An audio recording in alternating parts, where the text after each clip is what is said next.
Okay, so we're going to look at the fifth line now. Go ahead and play that.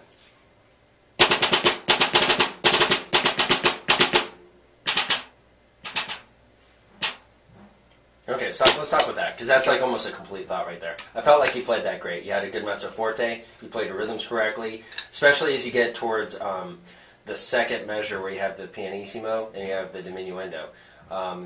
A lot of people will mess up the actual counting of the rests or the space between the notes in that area, and you did a good job with that. Okay, so now let's start addressing these rolls. Let's just look at this measure. So you got the fifth line, third measure. Just play that, and we'll go ahead and play the downbeat after.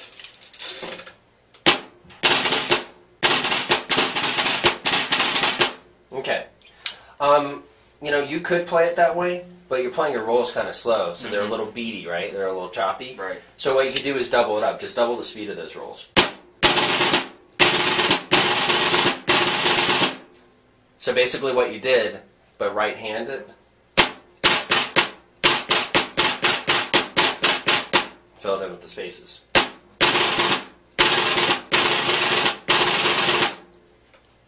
Try that.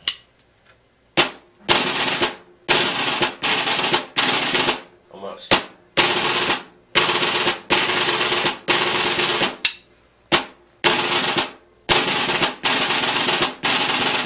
Excellent. I like that a lot. Yeah, because this is just a fairly slow tempo if you just strictly do it like that.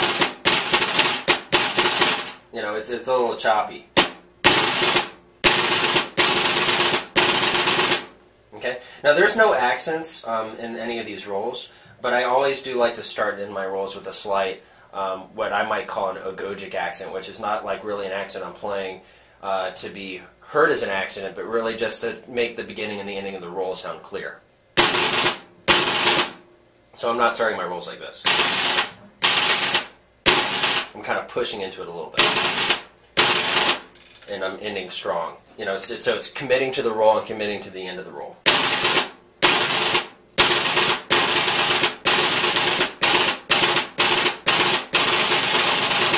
Okay.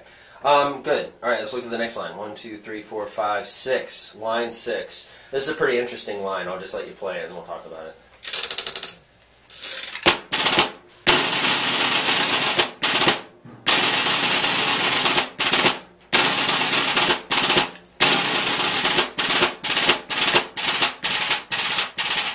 Okay, cool. You did this pretty well. Let's talk about these. You know, they're really just 4-note drags. You see that? Yep. And they wrote specifically 4 notes. So I would try to make an effort to make sure all 4 of those notes are heard.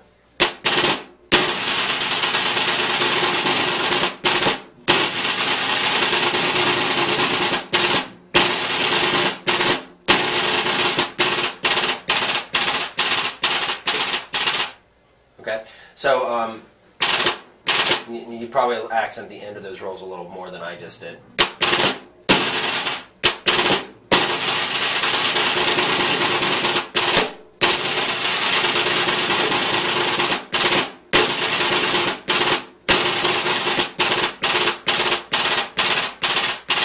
So, you know, you played it well. Just make sure you're exaggerating your dynamic changes and make sure you're trying to get those 4-note drags to not sound like buzz rolls.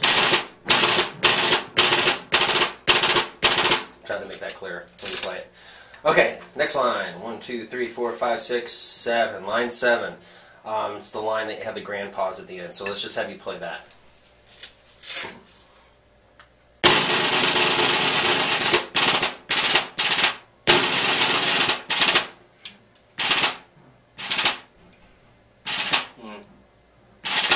Okay, try that again.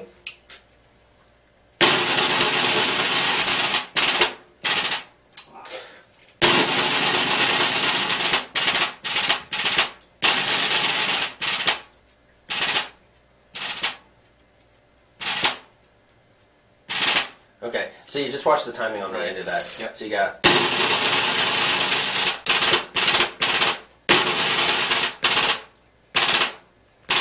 one and two. So 1 and 2 and 1 and 2 and... Okay, so just watch that.